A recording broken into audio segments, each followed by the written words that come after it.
본문을 9절부터 13절을 읽도록 하겠습니다. 9절부터 13절.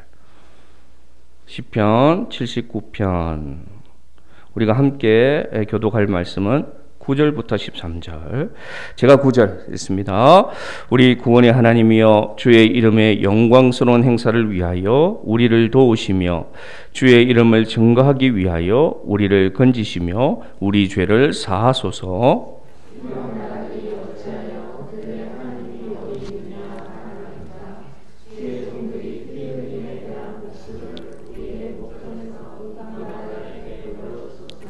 갇힌 자의 탄식을 주의 앞에 이르게 하시며 죽이기로 정해진 자도 주의 크신 능력을 따라 보존하소서.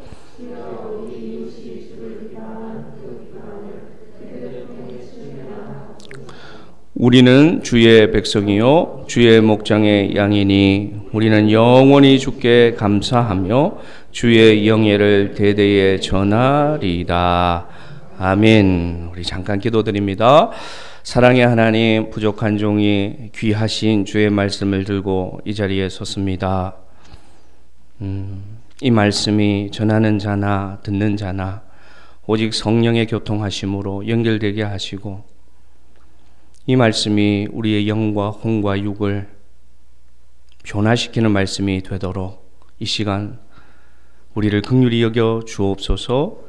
예수님의 이름으로 기도드리옵나이다. 아멘. 이제 우리가 아까 우리 집사님 기도하신 것처럼 이제 내일부터는 밖에서는 마스크를 벗을 수 있는 그날이, 그죠? 2년 2개월 만에 우리에게 다가왔습니다. 그래서 우리 교회 뒤에 현수막을 이불로 안 뗐어요. 부활절 현수막인데 오늘까지 달아놓은 이유가 십자가와 부활. 그래서 오늘이 정말로 부활주일 같은 그런 은혜를 하나님이 주신다고 믿습니다. 네. 오늘 방금 읽은 시편은 시편 79편, 목요일 묵상 말씀이었습니다. 목요일 묵상 말씀이고, 이 시편의 내용은 이스라엘의 무너진 예루살렘 성전을 보고 단식하며 하나님 앞에 회복을 향하는 그런 기도의 시편이 오늘 방금 읽은 79편입니다. 그 배경을 알 수 있는 부분이 1절부터 4절인데 여러분 성경을 한번 같이 보실까요? 시편 79편 방금 읽은 1절에서 4절을 한번 뜻을 생각하면서 읽기 위해서 읽지 않았습니다. 같이 뜻을 생각하면서 1절에서 4절을 같이 한번 읽어봅시다. 시작. 하나님이여, 이방 나라들이 예루살렘이 돌무디가 되게 하였나이다. 그들이 주의 종들의 시체를 공중의 새에게 밥으로 주의 성도들의 육체를 땅의 짐승에게 주며 그들의 피를 예루살렘 사방에 물같이 흘렸으나 그들을 매장하는 자가 없었나이다. 우리는 우리 이웃에게 비방거리가 되며 우리를 애워싼 자에게 조소와 조롱거리가 되었나이다. 아멘. 지금 이 시를 하나님 앞에 기도로 올려드리는 배경이 방금 읽었던 본문입니다. 아주 비참하고 참으로 안타까운 현실 속에 있음을 오늘 우리가 알 수가 있습니다. 그래서 이 시편은 아무래도 주전 586년 예루살렘 성전이 바벨론으로부터 함락된 후 주의 백성들이 슬픔 가운데 올렸던 기도가 아닐까, 그렇게 배경을 설명합니다. 눈에 보이는 파괴와 항폐가 아니어도 우리 한국 교회 상황과 이 땅의 상황이 정말로 황폐하고 파괴된 그런 형편 가운데 있음을 어쩌면 공감할 수 있지 않겠습니까?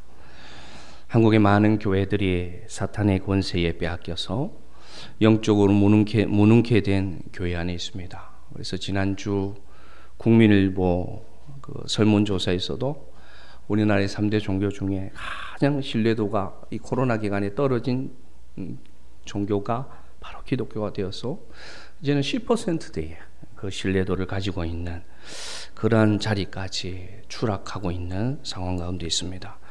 제가 드리는 말씀이 우리 성도님들께 좀 무거운 말씀으로 다가갈 수 있지만 그래도 우리가 이런 때일수록 다시금 주의 부흥을 바라면서 우리의 현실을 진실하게 받아들이고 주님 앞에 다시금 기도의 자리로 나아가자고 오늘 말씀을 준비하게 되었습니다. 코로나 2년의 상황이 우리에게 가져온 상황이 무엇이 있습니까? 두 가지로 봅니다. 저는 많은 사람들이 믿음에서 멀어져 버렸습니다. 여러분 우리의 옆자리들을 보시길 바랍니다. 많은 얼굴들이 예배 자리에 나오지 못하고 있습니다. 코로나 2년이 우리에게 가져온 현실이 무엇입니까? 우리의 마음속에 주를 향한 열정이 많이 식어 버렸습니다. 오늘 우리가 인정할 수밖에 없는 현실 속에 있습니다.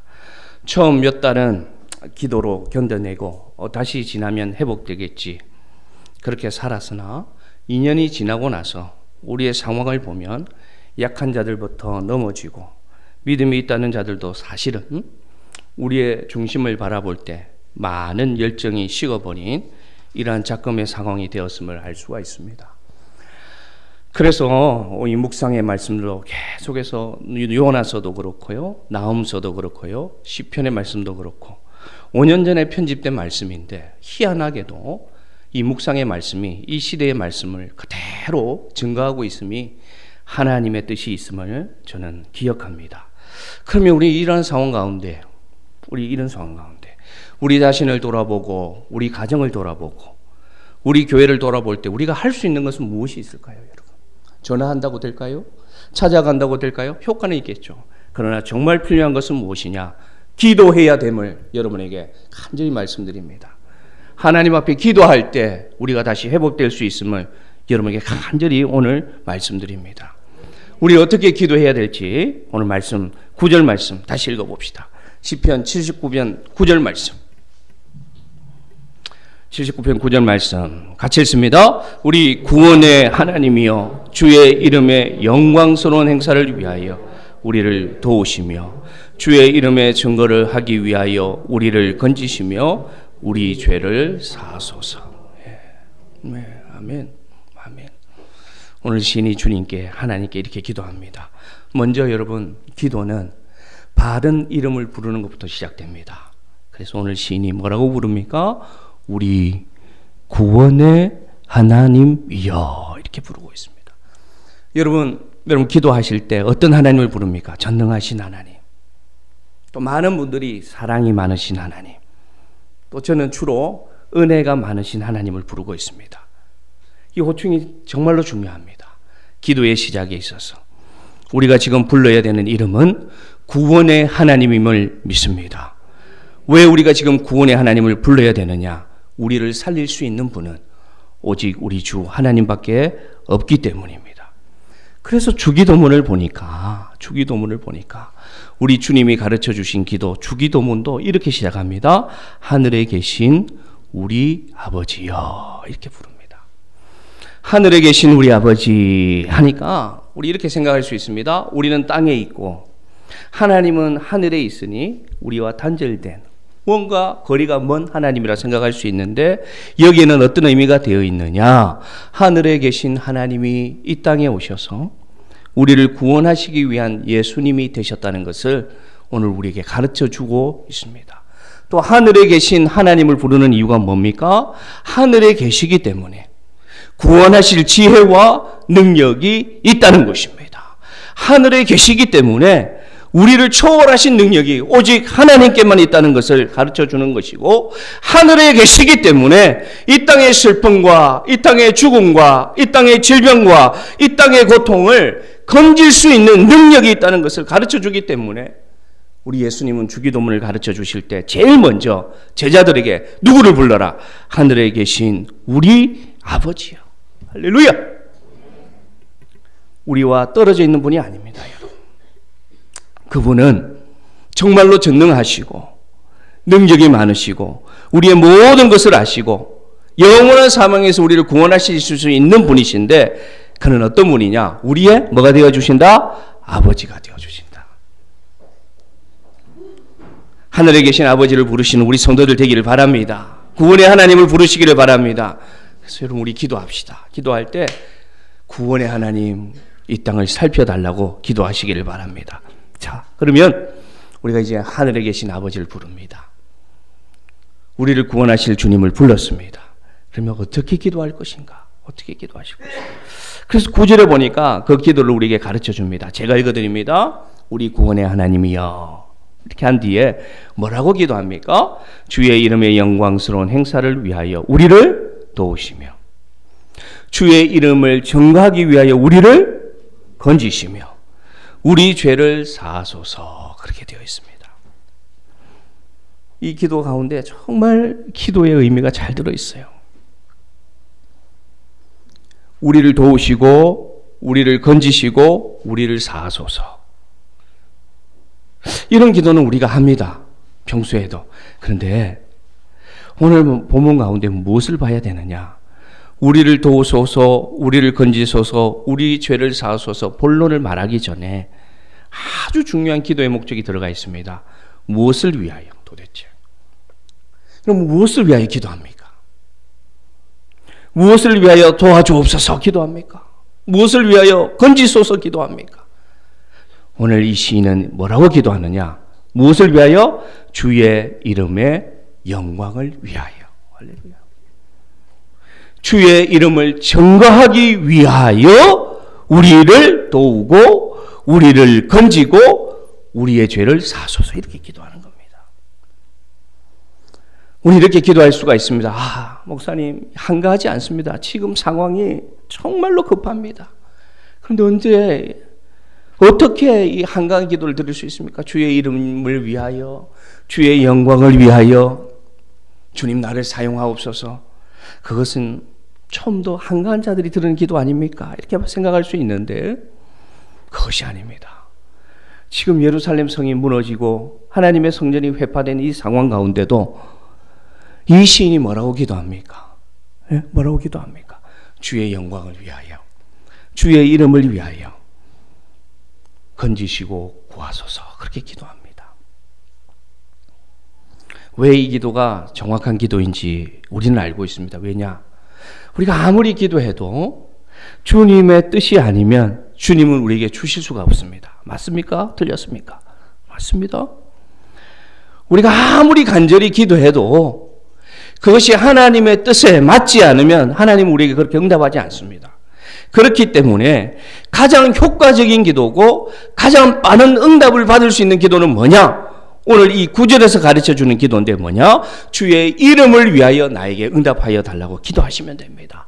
주의 영광을 위하여 내가 드리는 기도에 하나님 응답하여 주소서 기도하시면 그것이 가장 효과적인 기도가 되고 가장 응답이 잘 되는 기도가 됨을 여러분 기억하시기를 바랍니다. 그래서 우리 주님이 가르쳐 주신 기도를 보니까 하늘에 계신 우리 아버지요, 그 다음 뭐라고 기도합니까? 주의 이름이 거룩히 여김을 받으시오며. 그대로 연결되는 거예요. 주의 이름이 거룩히 여김을 받으시오며.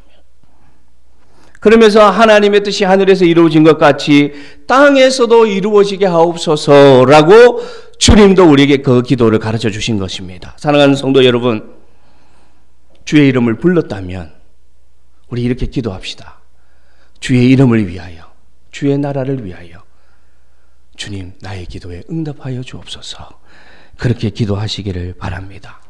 그렇게 보니까 주님이 이 땅 가운데 오셔서 이 땅 가운데서 살아가신 그 행로를 보니까 정말로 주의 이름을 위하여 살아가셨습니다. 우리 주님도 주의 뜻을 위하여 살아가셨습니다. 그래서 주의 뜻을 이루며 이 땅 가운데서 우리를 구원해 주셨습니다. 우리 구원의 하나님을 부르시고 주의 이름을 위하여, 주의 영광을 위하여 나를 도우시고 나를 건지시고 나를 사하소서 기도하는 우리 성도들 되기를 바랍니다. 그 다음 한번 보겠습니다. 자, 이제 주의 이름을 위하여 기도하는 목적을 알았습니다. 기도의 바른 목적.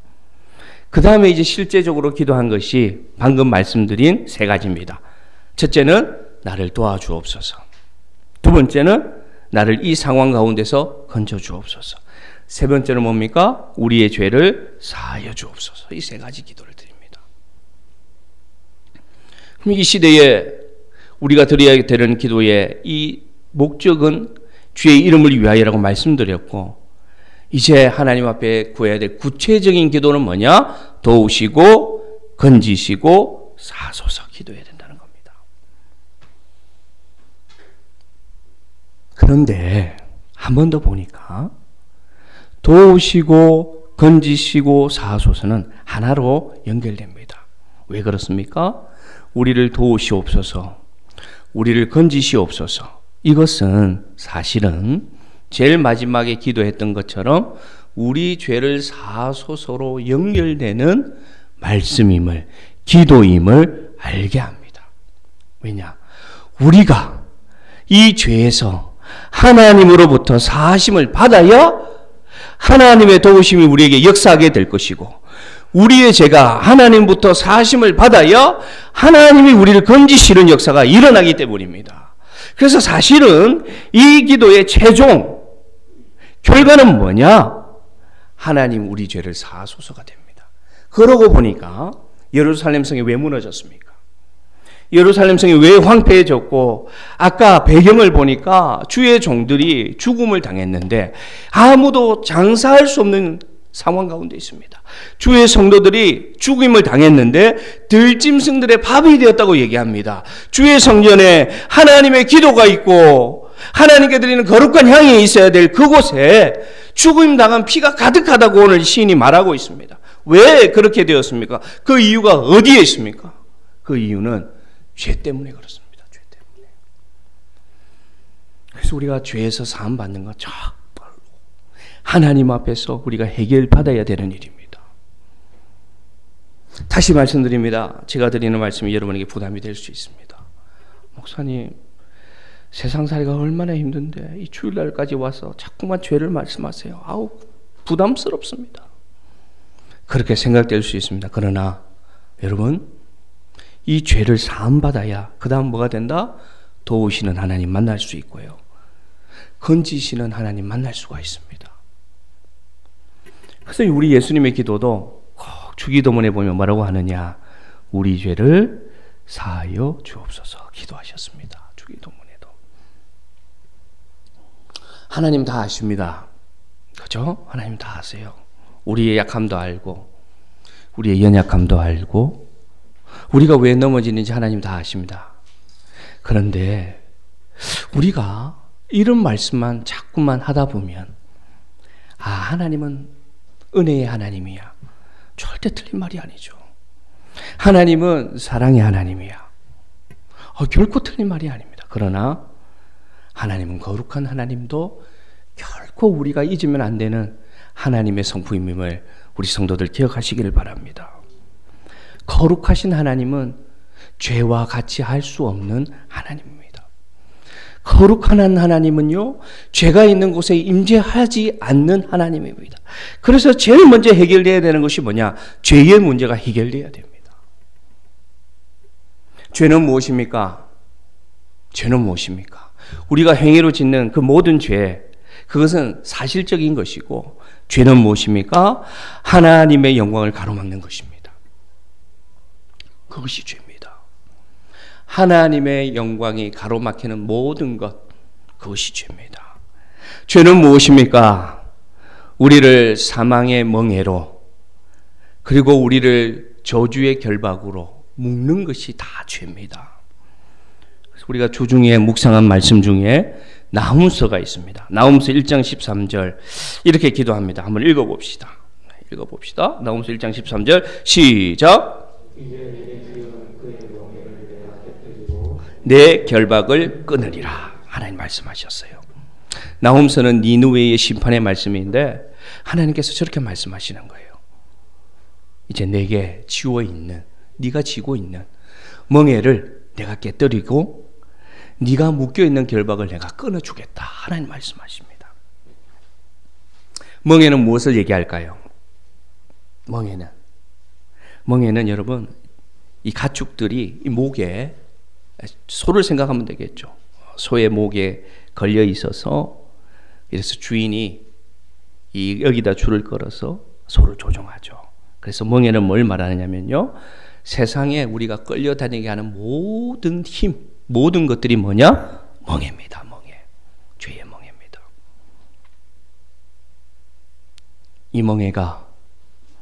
이 멍에가 깨뜨려지는 역사 여러분에게 일어나기를 축복합니다. 결박은 뭘까요? 결박은 묶여 있는 것이랬습니다. 그래서 제가 묵상하는 가운데, 결박은 이거구나. 하나님의 일을 하지 못하게 하는 모든 것들이 결박이구나. 그래서 우리가 회복되어야 될 것이 뭐냐? 죄의 권세로부터 우리가 회복되어야 되는데, 그러기 위해서는 이 두 가지가 제거돼야 돼요. 이 두 가지가 뭐냐? 멍해와 결박입니다. 이 시간 잠깐 한번 생각해 봅시다. 나의 한 주간에 나를 끌고 다니는 힘은, 동기는 어디에 있는가? 동기가 무엇이냐? 그것이 하나님께로 가지 못하게 한 것이면 그것이 뭐다? 멍해입니다. 결박은 뭐라고 했습니까? 주의 일을 하지 못하게 하는 그 모든 것입니다. 사람이 될 수도 있습니다. 물질이 될 수도 있습니다. 일이 될 수도 있습니다. 때로는 내면적으로 오는 두려움, 소심함, 어리석음 다 포함됩니다. 이 멍해와 이 결박이 깨떨어지고 끊어져야 뭐 할 수 있습니까? 자유할 수 있죠. 자유할 수 있죠. 근데 이것이 무엇으로부터 왔느냐? 죄로부터 우리에게 온다는 것입니다. 그래서 죄의 사함을 받아야 우리는 멍해가 끊어지고 결박이 끊어져야 우리는 자유로운 하나님의 백성으로 회복되고, 그래야 다시 살 수 있다는 것입니다. 할렐루야. 이 은혜가 우리에게 임하기를 간절히 기도하시길 바랍니다. 그래서 이 시인이 기도합니다. 이 멍해와 결박을 깨뜨리고 끊어달라고 기도합니다. 아주 구체적으로 기도합니다. 한번 봅시다. 이 기도가 어떤 기도인지. 79편 12절. 이 기도가 어떤 기도인지 한번 보겠습니다. 12절 같이 읽습니다. 시작. 주여, 우리 이웃이 주를 비방한 그 비방을 그들의 품에 7배나 갚아 주옵소서. 우리는 이렇게 기도하는 것이 아주 하나님 앞에 옳지 않다고 생각합니다. 원수까지 사랑하라고 하셨는데요. 그죠? 원수까지 사랑하셨다고 하라고 주님 가르쳐 주셨는데, 아니 가정스럽게 어떻게 하나님한테 원수를 7배나 갚아달라고 기도할 수 있습니까? 아주 저거는 거룩한 기도가 아니다. 응? 아니 심판받게 해달라고 기도하는 게 어찌 그리스도인의 기도입니까? 그렇게 우리에게 물어볼 수가 있습니다. 저것은 여러분 사람에 대한 기도가 아니라 저것은 죄에 대한 대적 기도입니다. 죄에 대해서. 사망의 권세에 대해서 저렇게 기도하는 겁니다. 7배나 하나님이 갚아주옵소서. 대적을 향한 기도죠. 우리 나무서를 묵상했다고 아까 말씀드렸는데, 묵상한 분들은 알 겁니다. 나무서의 내용이 니느웨란 도시에 대한 심판의 말씀입니다. 하나님의 심판의 말씀. 그래서 이 나무서를 잔혹한 말씀 이렇게도 얘기합니다. 왜냐? 1장부터 3장까지 한 번도 하나님의 긍휼과 하나님의 자비가 안 들어가 있습니다. 1장부터 3장까지 니느웨에 대한 심판의 말씀인데, 우리 새벽 기도를 함께 나눈 분들은 들었겠지만, 모든 선지서에 보면 심판의 말씀을 전하실 때 하나님은 꼭 기회를 말씀하시고 회개하고 돌아오라고 초청하십니다. 그런데 이 나훔서에는요, 1장부터 3장까지 끝까지 하나님이 엄청나게 심판하실 것이다. 굉장히 잔혹한 말씀들이 그 안에 들어가 있습니다. 3장 마지막 절까지. 그런데 왜 이렇게 하나님 말씀하셨는지 배경을 이해하면 우리 이해할 수 있습니다. 요나서를 기억하십니까? 요나서도 같이 묵상했거든요. 요나서는 이 나훔 선지자가 활동하기 전에 약 100년 전에 활동했던 선지자고, 똑같이 말씀을 전한 대상도 니느웨입니다. 근데 요나서는 뭐가 다르냐? 요나서는 이 잔혹한 백성들, 이 포악한 니느웨를 하나님께서 회개시키는 말씀이었어요. 그래서 한번 보겠습니다. 요나서 4장 11절, 요나서의 마지막 말씀입니다. 같이 읽읍시다. 시작. 하물며 이 큰 성읍 니느웨에는 좌우를 훈련하지 못하는 자가 12만여 명이요 가축도 많이 있나니 내가 어찌 아끼지 아니하시겠느냐 하시니라. 지금 요나서의 마지막 말씀이에요. 어떤 말씀이냐? 하나님이 요나가 생각할 때는 이 니느웨는 정말 악한 나라예요. 정말 잔혹하고요. 이스라엘을 괴롭혀도 정말로 비인간적으로 괴롭혔던 나라가 니느웨입니다. 그래서 심판마다 마땅합니다. 그런데 하나님께서 요나에게 말씀하세요. 제일 마지막에. 이 니느웨가 회개하니까 요나가 아주 불만을 가지고 하나님 앞에 심수를 부리면서 앉아 있으니까 하나님 나타나셔서 저렇게 마지막 절에 말씀하시기를, 요나야, 너는 방금 너에게 있었던 그 너의 그늘을 만들어줬던 그 나무 하나가 죽어도 그렇게 불편함을 느껴도 하나님 앞에 원망하는데 니느웨는 어떤지 한번 봐라. 니느웨가 저 이방 나라지만 좌우를 분별하지 못하는 사람이 12만 명이나 있고 가축도 많이 있는데 내가 이 백성을 왜 아끼지 않겠느냐.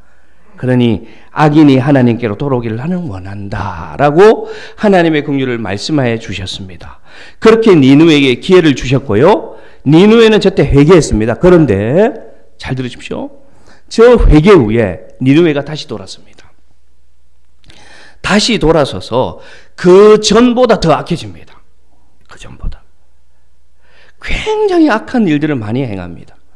그러고 나서 이제 하나님이 나움을 들어서 뭘 말씀하시느냐. 똑같이 마지막 절입니다. 3장 19절 제가 읽어드립니다. 똑같이 마지막 절 제가 읽어드립니다. 내 상처는 이제 고칠 수 없고 내 부상은 중하도다.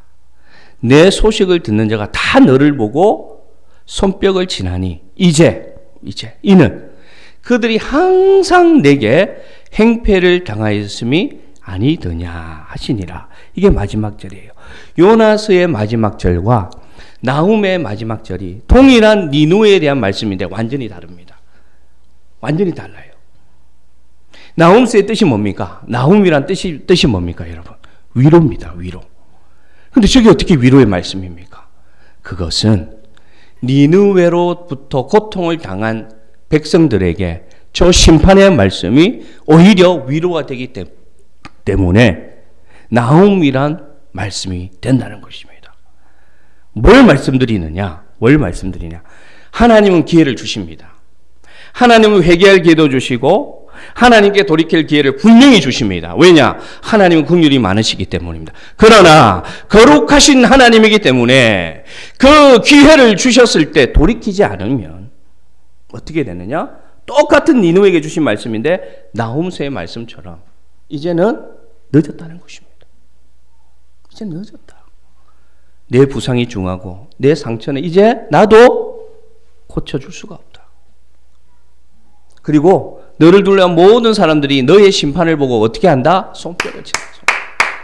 손뼉을 친다. 승리하신 하나님께 영광을 올려드린다. 그러므로 오늘 7배나 갚으소서란 기도가 가능하다는 것입니다. 뭐에 대해서? 죄에 대해서. 나를 누르는 멍에 대해서, 결박에 대해서. 어느 누구가, 우리 솔직하게 얘기합시다. 나를 누르는 그 멍에, 나를 누르는 결박에서 어느 누구가 하나님 조금만 느슨하게 해주세요. 이 멍에가 조금만 가볍게 해주세요. 이렇게 기도할 사람이 누가 있습니까? 깨뜨려 버려야 되죠. 끊어버려야 되죠. 죄의 권세를. 그래서 오늘 이 시인이 뭐라고 기도하느냐? 하나님 7배나 갚아달라고. 완전히 자유케 해달라고. 사랑하는 성도 여러분, 하나님은 하실 수 있습니다. 이렇게 기도하시기를 바랍니다. 여러분 삶에 멍해가 있습니까? 여러분 삶에 결박이 있습니까? 그러면 이렇게 기도하십시오. 하나님, 나를 구하시고 나를 건지시고 나를 사하여 주시되 7배나 갚아주셔서, 이 7배는 뭘 말하느냐? 완전하게를 말합니다. 완전. 7이란 숫자를 통해서 하나님 완전하게 내가 이 이 죄로부터, 하나님 완전하게 내가 이 사람으로부터, 하나님 완전히 내가 이 죄로부터, 이 환경으로부터 7배나 갚아주셔서 하나님의 자녀의 영광을 되찾을 수 있도록, 다시금 믿음을 회복할 수 있도록, 다시금 하나님을 향한 열심을 회복할 수 있도록 7배나 갚아달라고 기도하는 그러한 회복의 기도가 우리 가운데 있어야 된다는 것입니다. 아멘! 아멘! 반대의 기도가 뭐냐? 자, 반대의 기도를 가르쳐 줍니다. 반대는 뭐냐? 우리는 이렇게 헷갈릴 때가 있어요. 우리 신앙의 사람들이 헷갈립니다. 멍에랑 십자가를 헷갈려 해요. 이건 멍에인데, 목사님, 이거 나에게 십자가예요. 그 멍에는 뭐냐? 멍에는 내가 하나님으로부터 멀어지게 하는 게 멍에입니다. 나를 죄를 짓게 하는 게 멍에입니다. 나를 무겁게 하는 거예요. 하나님의 영광을 가리게 하는 게 멍에야. 십자가는 뭐냐? 이것을 감당할수록 하나님을 바라보게 하는 겁니다. 이것을 감당하고 이것을 인내할수록 나는 죽고 내 안에 예수가 살게 하게끔 하는 것이 십자가예요. 그런데 그리스도인들이 이게 헷갈려가지고 이걸 분별 못해가지고 이거는 멍해고 결박이기 때문에 결단하고 하나님 앞에 기도해서 깨뜨려야 되는 것을 짊어지고 살아가면서 신앙생활하고 오히려 감당해야 될 십자가는 던져버리고 신앙하니까 신앙에 아무리 힘이 없는 겁니다. 누구든지 나를 따라오려고 하거든 십자가를 감당하고 따라오라고 주님 말씀하셨어요. 오늘 말씀을 다시 한번 들어보시기를 바랍니다. 다시 한번 들어보고 진단하시기를 바랍니다. 하나님, 이것이 멍해면 깨뜨려 달라고 기도하십시오. 그러나 이것이 십자가면 감당할 수 있는 힘을 달라고 기도하십시오. 사랑하는 성도 여러분, 분별하시기를 바랍니다. 분별해야 이 시대를 살아갑니다. 분별을 못하니까 좌로나 우로나 치우치고 분별을 못하니까 힘없이 살아가는 겁니다.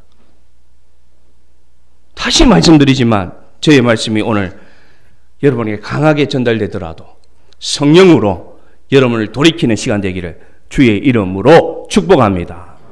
그러면 마지막입니다. 그러면 왜 우리는 이렇게 기도할 수 있을까? 왜 이렇게 7배나 갚아달라고 당당하게 기도할 수 있을까? 오늘 궁극적으로 제가 드리고 싶은 말씀이 여기에 나와 있습니다. 13절 말씀. 우리가 왜 이렇게 기도할 수 있느냐? 예. 이건 내 힘과 내 의지로 되느냐? 아니란 것이죠. 이렇게 기도할 수 있는 것은 13절에 이 마지막 절인데 그대로 드러납니다. 힘을 내서 같이 읽읍시다. 우리는 주의 백성이요 주의 목장의 양이니 우리는 영원히 주께 감사하며 우리 영예를 대대에 전하리이다. 아멘. 이게 마지막 절이에요. 마지막 절. 우리가 이렇게 기도할 수 있는 것은 여러분, 하나님이 나를 책임져 주시는 하나님이 우리의 주인이기 때문입니다. 아멘. 우리가 이렇게 기도할 수 당당히 요구하고 기도할 수 있는 이유는 뭐냐? 하나님은, 주님은 우리를 기르시는 목자가 되어 주시기 때문입니다. 그래서 우리는 요구할 수 있습니다.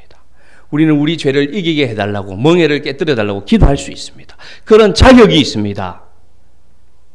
이것이 우리에게 복입니다. 이것이 우리 힘입니다, 여러분. 우리의 주님은 능히 하실 수 있습니다. 우리의 주님은 우리의 이 부족한 양떼를, 양과 같은 우리를 인도할 수 있는 선하신 목자가 되어주시기 때문에 우리는 기도할 수 있습니다. 그래서 이 사실을 일찍 깨달을수록 힘이 덜 빠집니다. 막 버텨요. 이 멍해와 결박을 짊어지고 막 버팁니다. 자기 힘으로 이겨내려고. 막 이겨내려고 합니다. 못 이깁니다. 빨리 항복해야 됩니다.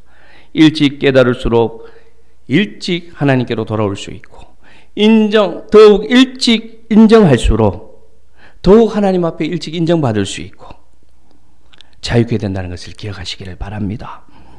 그 근거의 말씀을 우리 같이 읽읍시다. 요한복음 10장 14절 15절. 우리가 정말로 사랑하는 말씀. 자, 같이 읽읍시다. 시작. 나는 선한 목자라. 나는 내 양을 알고 양도 나를 아는 것이. 아버지께서 나를 아시고 내가 아버지를 아는 것 같으니 나는 양을 위하여 목숨을 버리노라. 아멘. 저에게도 그렇고 여러분에게도 그렇고 우리에게는 선한 목자가 있습니다. 나를 너무나 잘 아세요. 나의 약함을 너무나 잘 아세요. 나의 넘어짐을 너무나 잘 압니다. 나의 멍에의 무게를 너무나 잘 아십니다. 왜냐? 주님이 이 땅 가운데 그 멍에를 짊어지셨기 때문입니다. 나의 결박의 고통을 그 누구보다 많이 아십니다. 왜냐? 주님이 결박당해서 십자가에서 죽으셨기 때문에. 그래서 목숨까지 버리는 목자가 우리 인생 가운데는 있습니다. 여러분 삶에는 내 삶을 끝까지 책임주시는 선한 목자가 계십니다. 할렐루야. 그 주님이 살아계십니다.